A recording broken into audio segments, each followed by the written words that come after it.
दोस्तों, आप लोगों ने ड्रग लॉर्ड तो बहुत देखे होंगे, लेकिन जो अपने आप को ही भगवान मान ले, आज हम एक ऐसे इंसान के बारे में बात करेंगे, पाब्लो एस्कोबार। उसने अपने करियर में 3,000 से ज्यादा लोगों को मरवाया। आज हम एक ऐसे इंसान के बारे में बात करेंगे जिसने ड्रग्स के दम पर पूरी दुनिया में सबसे अमीर मुजरिमों की लिस्ट में पहला स्थान प्राप्त कर लिया था। इतना ही नहीं, बल्कि वो इतना ताकतवर बना कि बड़े से बड़ा मुजरिम उसके आगे छोटा नजर आने लगा।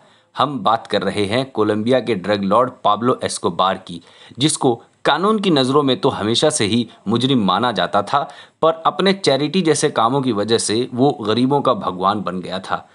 आज हम आपको पाब्लो एस्कोबार की ज़िंदगी से जुड़ी हुई कुछ ऐसी बातें बताएंगे जो शायद आप नहीं जानते होंगे।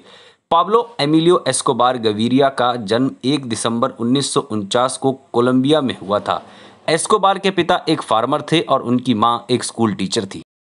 पाब्लो का बचपन कुछ ज्यादा अच्छा नहीं था और उसका ज्यादातर वक्त गरीबी में ही बीता।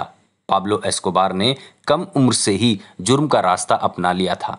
जब वो स्कूल में था, तब से ही वो टॉम स्टोन स्मगल करके बेचा करता था। इसके कुछ समय बाद फेक लॉटरीज भी उसने बेचनी शुरू कर दी। जल्द ही उसने बाइक और गाड़ियों की चोरी भी शुरू कर दी और 70s में पाब्लो एस्कोबार क्राइम की दुनिया में पूरी तरह से घुस गया। ड्रग्स की दुनिया में कदम रखने से पहले पाब्लो ने किडनैपिंग की थी, जिसके लिए उसको $1 लाख मिले थे। इसके बाद वो इसी तरह से क्राइम की दुनिया में काम करता रहा और फिर 70s में उसने ड्रग्स की दुनिया में भी कदम रख दिया और शुरुआती दिनों में उसने खुद सड़कों पर जाके ड्रग्स बेचना शुरू कर दिया। यही नहीं, वो ड्रग्स को स्मगल करके यूएसए भी ले जाता था, जिसकी वजह से उसको एक बार पुलिस ने अरेस्ट कर लिया था। सजा से बचने के लिए पाब्लो ने जज को रिश्वत देने की कोशिश भी की, पर वो सफल न हो सका। फिर उसने अरेस्ट करने वाले ऑफिसर्स को रिश्वत दी और बाहर आ गया और फिर अपना काम बरकरार रखा। 80s के समय में कोकेन की डिमांड यूएसए में बढ़ गई थी और वो इतनी ज़्यादा बढ़ गई थी कि हर महीने करीबन 70 से 80 टन कोकेन यूएसए में भेजा जा रहा था। वो एक ऐसा वक्त था जब कोई भी क्रिमिनल इस बिजनेस में अपनी धाक जमाना चाहेगा। पाब्लो ने अपने बॉस की हत्या कर दी और उसके आदमियों से अपने लिए काम करने के लिए कहा। एस्कोबार की शुरुआत हो चुकी थी। उसने ड्रग्स से जुड़े ज्यादातर कारोबार पर कब्जा कर लिया था और खुद ड्रग्स की दुनिया का शहंशाह बन गया।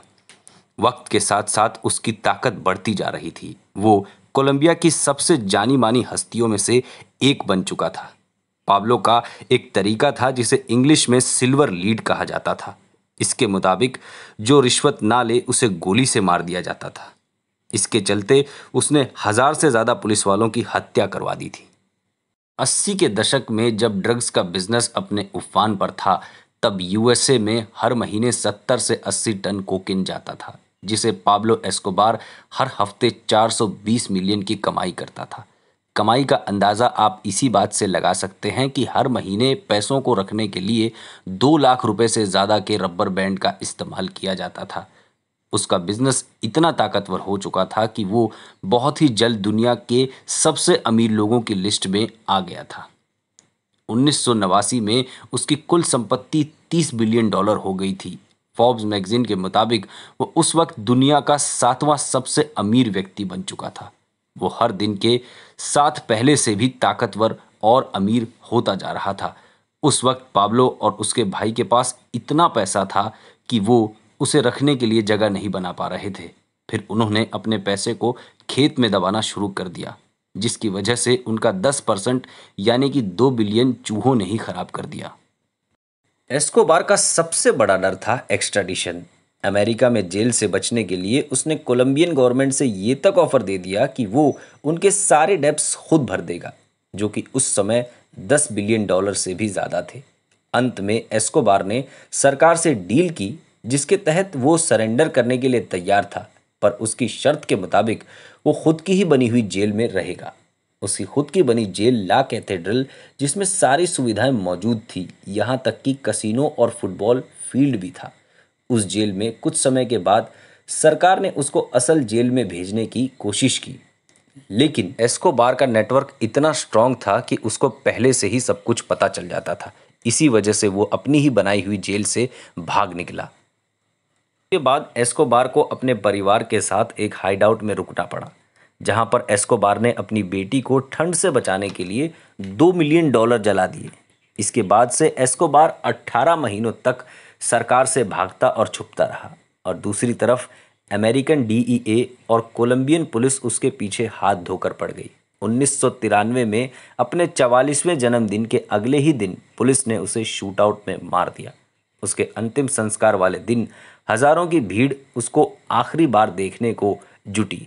पाब्लो एस्कोबार की मौत के साथ ही कोलंबिया में ड्रग्स का बिजनेस धीरे धीरे टूट गया और बहुत हद तक इसमें गिरावट भी आ गई। तो दोस्तों, ये थी कहानी पाब्लो एस्कोबार की, जिसको दुनिया का सबसे चर्चित क्रिमिनल भी कहा जाता है। दोस्तों, अगर वीडियो पसंद आया तो इसे लाइक और सब्सक्राइब ज़रूर करें और इसी तरह के इंटरेस्टिंग वीडियोस देखने के लिए देखते रहिए हमारे चैनल फैक्टोमेनिया।